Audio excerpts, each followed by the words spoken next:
Starting recording. Ooh, it's recording. Cool. Okay. Hey, how's it going, man? I hope we captured all of that on the intro, but I'm not sure if it started recording yet. So I don't think we did. Oh. So, top of the hour. It is the 1-year anniversary since the U.S.'s illegal assassination of General Qassam Soleimani, and who was a general in Iran. Really, really fucked up moment in recent American history.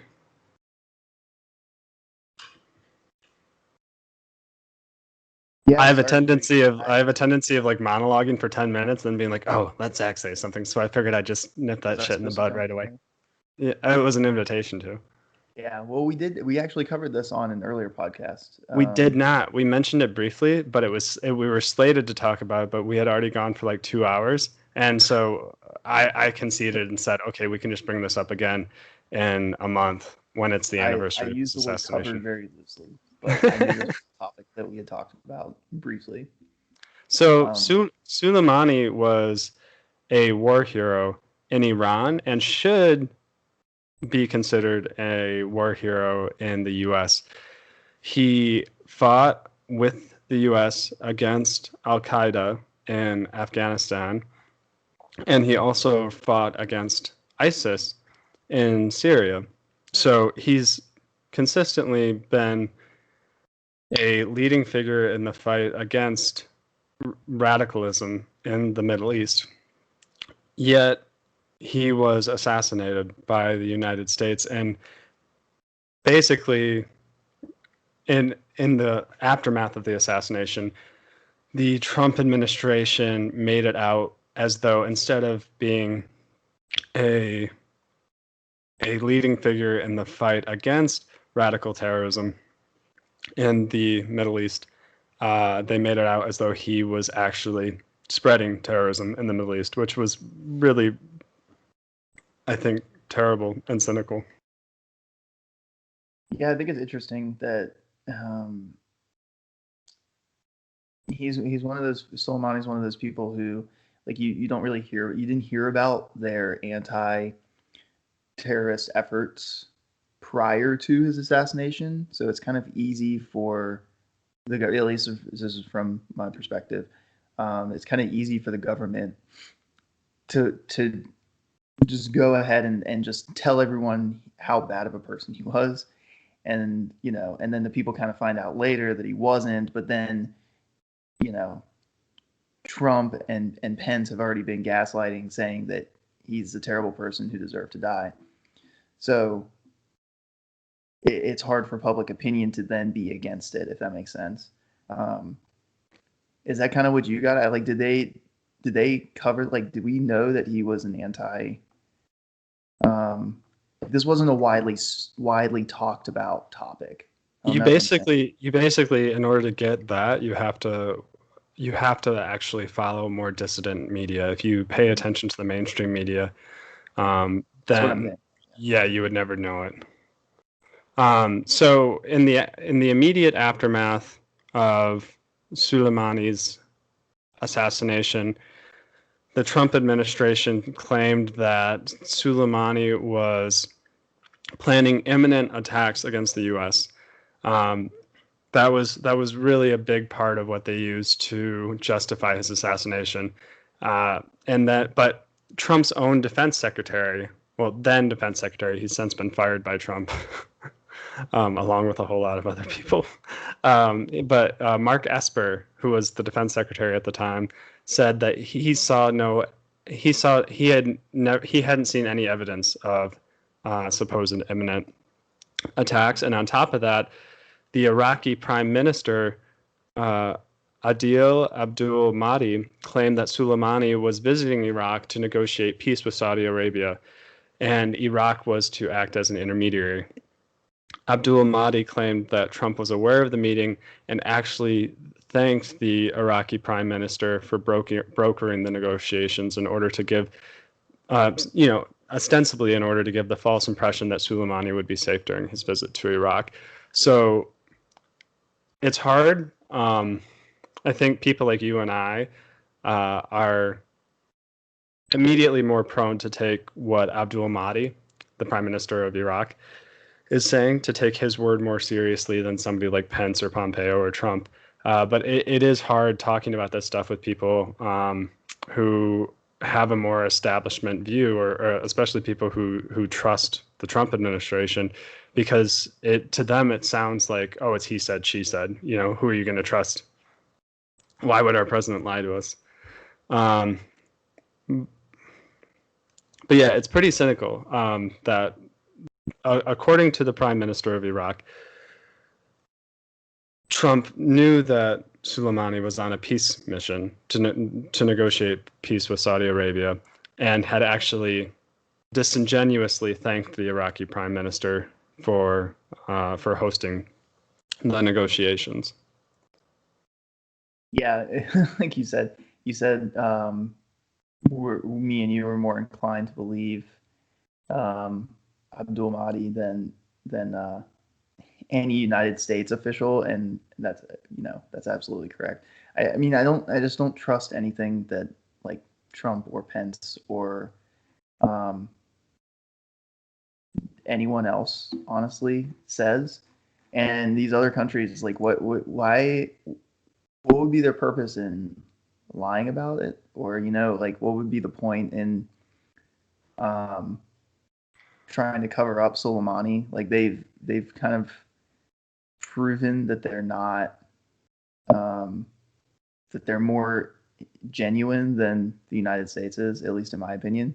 Yeah. When it comes time to like foreign affairs, like everyone else seems to want to play fair except the United States. So that's what stood out to me there. But and I think that I think the assassination of Soleimani is huge, and I think that it's something that, I think it's, in my opinion, one of the most obnoxious, horrible things that the Trump administration did. I mean, the Trump administration has killed many people through its assistance to the Saudi Arabian genocide in Yemen, to its escalation of the conflict, or the war in Afghanistan.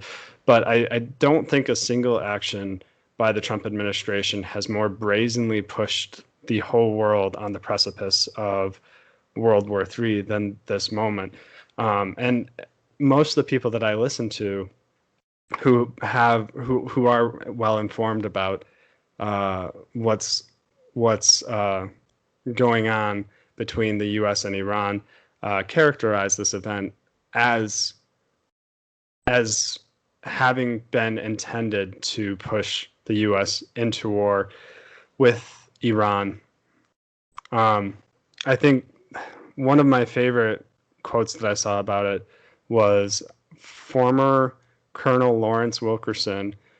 He was the chief of staff to Colin Powell during the buildup to the U.S. invasion of Iraq in 2003.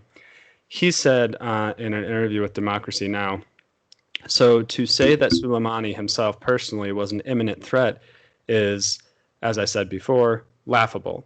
And the fact that Esper and Pompeo, who have some manner of expertise in military affairs, are saying these things, makes them even more egregious liars than otherwise. These guys are supposed to be experts in the very fields that they're talking about. They're anything but experts. They are warmongers. They're warmongers par excellence. And he continued in that interview to say that basically all they're trying to do is start an all-out conflict with Iran.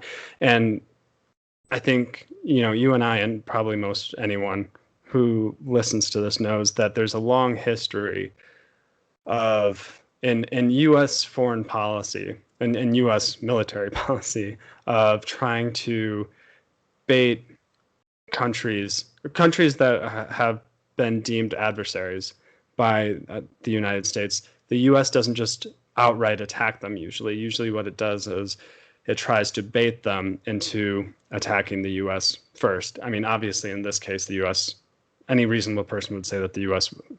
attacked Iran first, but that's not how the mainstream media would characterize it, obviously. Mm-hmm. And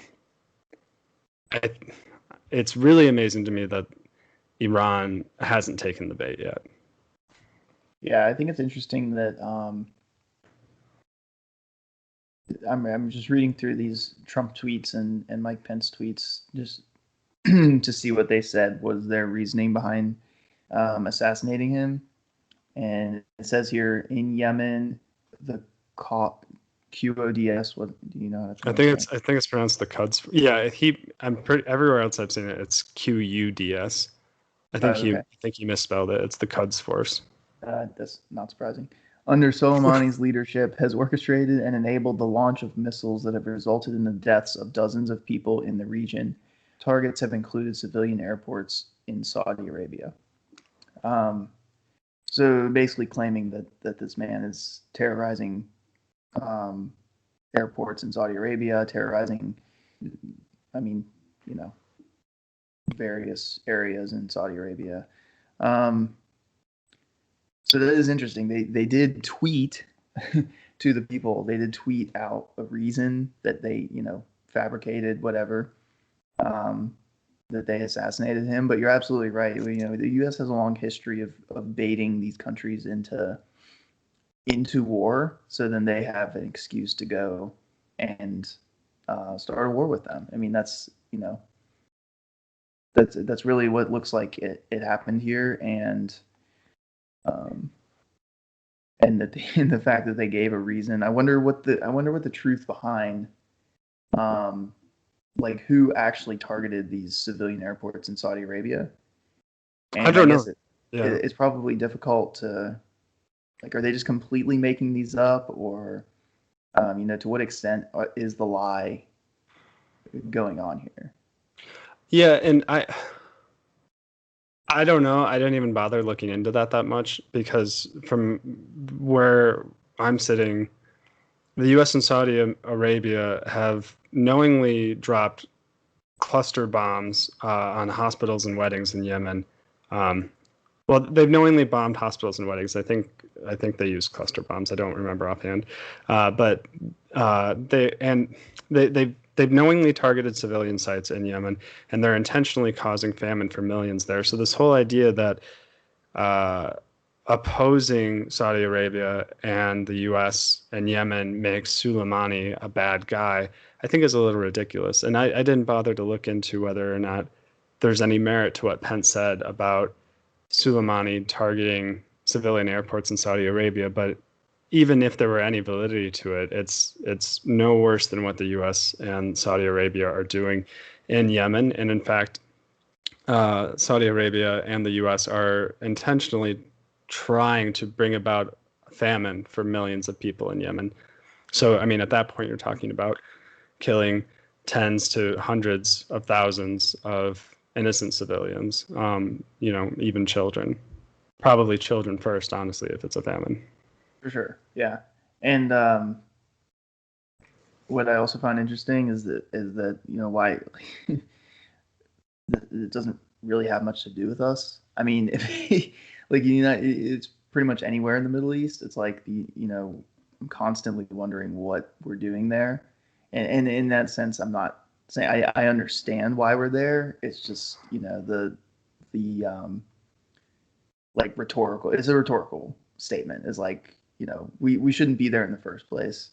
This is something that if Soleimani is leading these forces to and targeting airports and wedding venues and whatever, that wouldn't that be Saudi Arabia's issue?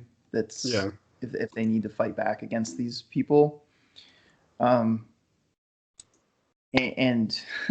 yeah, so that's just what I'm constantly grappling with myself over is we're over there for no reason, and it's crazy. So oh fuck, hang on, I forgot there was actually a really good quote that I wanted to read from Max Blumenthal about this that I forgot to put in our notes. Bear with me 1 second while I get back into our Twitter account. That's our just check out what Max says here. Let me explain to you why Qassam Soleimani was killed. It's very simple. Because he rolled back the Salafi jihadi forces that the U.S., the CIA had been backing in Syria to destabilize another independent sovereign country, and he helped prevent by organizing the popular mobilization units, Hashd al-Shabi, he helped prevent Iraq from becoming a U.S. client state. It is that simple. And the assassination of Qassam Soleimani is revenge for his success in rolling back the most vicious imperial plot that we have seen in recent years, which sought to have black flags, the black flags of ISIS and Al-Qaeda, the organization responsible for the 9/11 attacks, flying over Middle Eastern cities. Qassam Soleimani is being mourned in Iran for that reason. And there hasn't been a resistance for years because of the congressional Democrats. What have they been doing? Where have they been? They've been seeking to impeach Donald Trump for not being warlike enough on Russia and for not sending offensive military weapons to a Ukrainian military that is incorporated in its National Guard, the Azov Battalion, a neo-Nazi battalion. Why should we be complaining that they're not getting weapons? What they should have been doing is resisting a $735 million NDAA and not stripping out a resolution that would have stopped this goddamn war in Iran in the first place. So it's up to us to be in front of their offices. It's up to us to be informing our fellow citizens about the lies we're being told. It's up to us to be in the face of a bought-out, sold-out corporate media. It's up to us to be the real resistance. The resistance hasn't been out here at all. They've been pushing for more war, not less. And we have to make one thing clear, that if war comes on Iran, it will be for the same reason that this government has been threatening war on Venezuela, on North Korea, on Syria, and why they've just done regime change in Bolivia. Because these countries refuse to be absorbed into the empire. We need to stand in support of independent states and international law and support their right to be sovereign. That was a really good video. Yeah. And that's exactly right. So he rolled back, man, these words get me. Salafi jihadi forces. The CIA had been backing in Syria to destabilize another independent state, and he helped prevent Iraq from becoming a U.S. client state. So that answers my question as to the real reason why he was killed is because he's preventing Iraq from becoming another just U.S. client state, basically. Well, it's interesting because Iraq had already been basically conquered by the U.S., but Iraq was being conquered, and well, it was being taken over by ISIS. And the dirty little secret is that ISIS has basically been backed by the U.S. and its allies. So that sounds like crazy Alex Jones shit, but not only is it something that Hillary Clinton admitted in an email to John Podesta, we'll cover that later. Michael Flynn alluded to it in an interview, and Serena Shim, the tragically deceased journalist who was working in Turkey, actually went to the ISIS training camps, which were right on the border of Syria, and showed that their supplies were actually coming in World Trade Organization trailers. She filmed I think it was like a 20 to 30 minute news special about this, showing the trailers, interviewing people in the area about what was going on. And then right after that, her car just coincidentally ran into a cement truck. God, that's so weird. And the U.S. government refused to investigate her death at all, even though she was a U.S. citizen who was killed doing journalism in a foreign country. Which is typically plastered everywhere, right? Yes, exactly. Where was her 30-minute video that she made on that? Like, what kind of news source? This is kind of a... I don't know what channel it was. It was one that I had never heard of.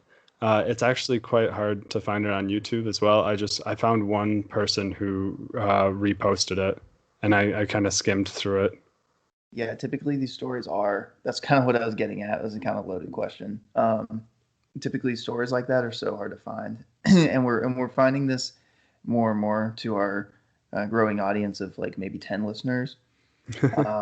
We're like finding good information on stuff that we like to cover is so difficult, and like stuff like this, like that video would be so interesting to so many people. And that's the point. That's why it's not out there. That's why it's not anywhere on mainstream media. There's no way MSNBC, CNN, 60 Minutes, they're not going to air that video. There's no way. Oh my God. But that is a video, and this is what we envision. It's like that would be a video that should be plastered on 60 Minutes. It should be plastered on everywhere. And if we had a truly free media, it would be. Yeah, absolutely. So I guess we should probably wrap up this segment pretty soon, but I wanted to say, so there's a lot of talk about, I think you and I have talked a lot about comparing the worst aspects of Donald Trump. Obviously, a lot of the things that the mainstream media and a lot of politicians talk about, a lot of the things they criticize Trump for is really pretty, in the grand scheme of things, benign. And when you look at a lot of the worst aspects of Trump, like the way that he escalated the war in Afghanistan, or his stance on immigration, etc., Obama was even worse than he was. I think the assassination of Soleimani is really interesting because I think it's one of those moments where this is, I think this event shows the worst, most dangerous aspect of Trump, where President Obama and his predecessors were very hawkish, they were big warmongers. They tended to be a little less belligerent about it, a little less, a little more careful and calculated. I mean, Obama did start openly drone striking American citizens, which is terrifying. But I don't think Obama ever would have done this. I don't think he ever would have openly assassinated the member of a foreign government with no proof no evidence to justify why this assassination wasn't illegal. So I think this sort of irreverent belligerence is one of the things that I think is actually unique to Trump, that does make him distinctly, in this one way, distinctly more dangerous than his predecessors, or somebody like Hillary Clinton, or maybe even Biden. Well, I could actually see Hillary Clinton doing this, but yeah, in typical Zach fashion, I'm going to be a Trump apologist, and I'm not excusing this. I totally agree with what you just said. But this is where the United States government, being such a secretive operation as a whole, makes your point kind of where you can make a counter argument to what you just said, in that we have no idea who called the shots under Obama, who was the one that was warmongering. According to his memoir, he never took. I can't even. I don't even know if I could say this without laughing. Oh my God! Basically, in his memoir, he basically said, like, these were things that were necessary. These drone strikes on innocent civilians were just a necessary part of the job. I didn't take pleasure in doing it.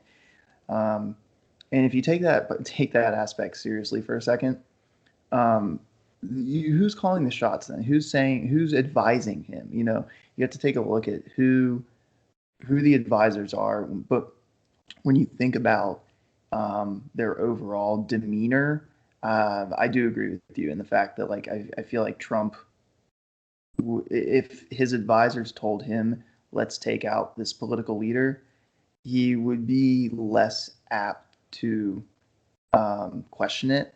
Whereas I feel like Obama would, he's just a more diplomatic person, would want to know, like, the reasoning behind it. And in the end, they might discuss it and figure out that that's not a good idea. Whereas I think Trump would be like, just take him out and something like that. It's also worth pointing out that Trump literally made a former director of the CIA, his Secretary of State. Mhm. So, I mean, you know, you are the company that you keep, I guess. Yeah, he was supposed to be anti-intelligence community and ended up in many ways not being, which No, kind of segues us he's into the main he's become segment. a swamp creature for sure. Yeah. So, I don't know. That's yeah. Rest in peace, Qassam Soleimani. Sorry, our government is a bunch of warmongering corporate-backed terrorists. Yeah, well said.